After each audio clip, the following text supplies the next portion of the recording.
अस्सलामुअलैकुम। अखबार उर्दू के वेब चैनल में आप सबको खुशामदीद। उम्मीद है आप खैरियत से होंगे। इस वीडियो में हम बात करेंगे मोहम्मद रफ़ी के बारे में। मोहम्मद रफ़ी 24 दिसंबर 1924 को कोटला सुल्तान सिंह बरतानवी हिंदुस्तान में पैदा हुए। मोहम्मद रफ़ी पंजाबी भट्टी जट मुसलमान ख़ानदान में पैदा हुए। कोटला सुल्तान सिंह जो मौजूदा पंजाब के ज़िले अमृतसर में मजेड़ा के करीब है। रफ़ी का दूसरा नाम पीको था। इसने अपनी जाए पैदाइश कोटला सुल्तान सिंह की गलियों में घूमते हुए एक फ़कीर के गीत की नकल करके गाना शुरू किया। रफ़ी के वालिद 1935 में लाहौर हिजरत कर गए, जहां वो बाटी गेट के नूर मोहल्ले में मर्दों के लिए हजाम की दुकान चलाते थे। रफ़ी ने क्लासिकी मौसीकी उस्ताद अब्दुल वाहिद खान, पंडित जीवन लाल मट्टू और फेरोज निजामी से सीखी। इनकी पहली अवामी कारकर्दगी 13 साल की उम्र में हुई, जब उन्होंने लाहौर के एल सीगल के साथ गाना गाया। 1941 में रफ़ी ने लाहौर में एक प्लेबैक गुलकार के तौर पर अपना आगाज किया, जहां उन्होंने पंजाबी फिल्म गुल बलोच के दौरान जीनत बेगम के साथ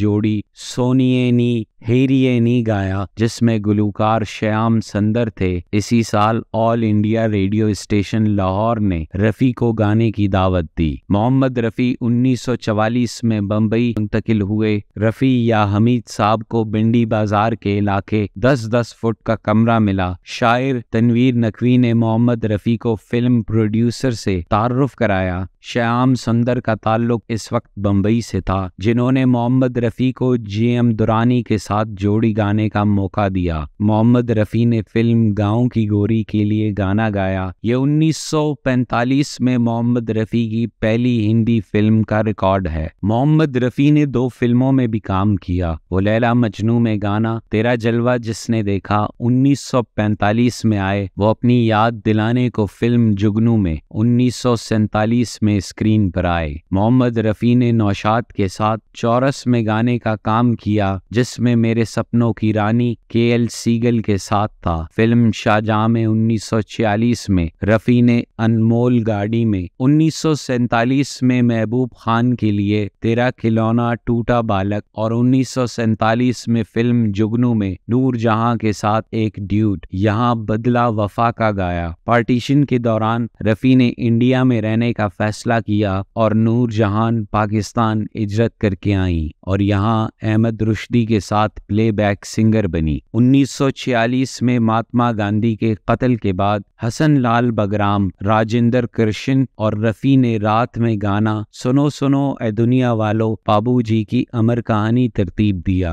वजीर आजम जवाहरलाल नेहरू ने मोहम्मद रफ़ी को गाने के लिए अपने घर मदहू किया और हिंदुस्तानी यौम आज़ादी पर नेहरू ने उन्हें चांदी के तमगे से नवाजा। 1949 में रफ़ी को मुख्तलिफ म्यूजिक डायरेक्टर जैसे नौशाद, श्याम संदर और हसन लाल बगराम ने सोलो गाने दिए, जिनमें चांदनी रात, दिल्ली, दुलारी बाजार या मीना बाजार शामिल हैं। रफ़ी की इब्तिदाई करियर में उन्होंने इस वक्त बहुत से म्यूजिक डायरेक्टर्स, खास तौर पर नौशाद अली के साथ काम किया। 1950 से 1960 के दहाइयों के आखिर में इसने दूसरे असर मौसीकारों को मुतारिफ कराया, जैसे ओपी नैयर, शंकर जिक्शन, एस.डी. बर्मन और रोशन के साथ काम किया। 1970 की दिहाई में रफ़ी को तवील अरसे से गले में इन्फेक्शन था। इस अरसे में उन्होंने चंद गाने रिकॉर्ड करवाए, लेकिन इस वक्त उन्होंने अपने बेहतरीन गाने गाए। रफ़ी ने 1970 की दिहाई के वस्त में जबरदस्त वापसी की। 1974 में उन्होंने फिल्म वर्ल्ड मैगजीन के बेहतरीन गुलकार का अवार्ड तेरी गलियों में न रखेंगे कदम आज के बाद के लिए जीता था। औशा खन्ना ने इस गाने को कंपोज किया। रफ़ी के आखिरी साल में उन्होंने लता मंगेशकर के Guinness book of world record में शामिल होने पर एक कंट्रोवर्सी में हिस्सा लिया। 11 जून 1977 के तारीख के एक खत में रफ़ी ने लता मंगेशकर के दावे पर सवाल उठाया कि उन्होंने सबसे ज्यादा गाने रिकॉर्ड किए हैं, कम से कम 25,000 गाने Guinness book of world record के मुताबिक। रफ़ी के फैंस के मुताबिक रफ़ी ने लता से ज़्यादा गाने गाए हुए हैं। वो दोनों में से सीनियर थे। उन्होंने रफ़ी के गाने की तादाद को 25,000 से 26,000 तक के बीच एस्टिमेट किया। इसलिए रफ़ी ने गिनीज बुक को एक ख़त लिखकर भेजा।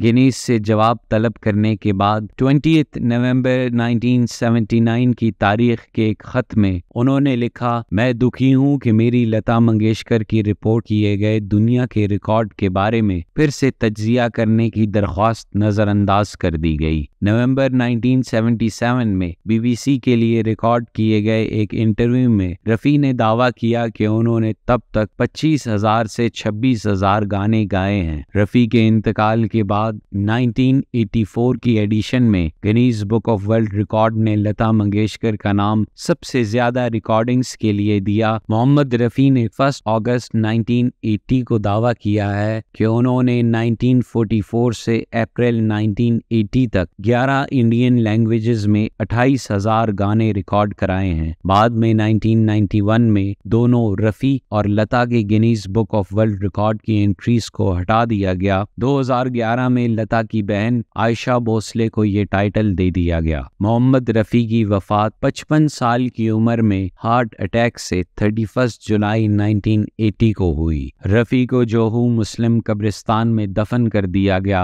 इनका जनाजा हिंदुस्तान में बहुत बड़ा जनाजा था, जिसमें 10,000 अफराद ने शिरकत की। हुकूमत हिंद ने इनके सोग में 2 दिन के लिए आम तातील का ऐलान कर दिया। तो ये थे मोहम्मद रफ़ी की हिस्ट्री। उम्मीद है आपको पसंद आई होगी। ऐसी और वीडियोस देखने के लिए अखबार उर्दू के वेब चैनल को सब्सक्राइब करें। मिलते हैं आपसे अगली वीडियो में, तब तक के लिए अल्लाह निगहबान।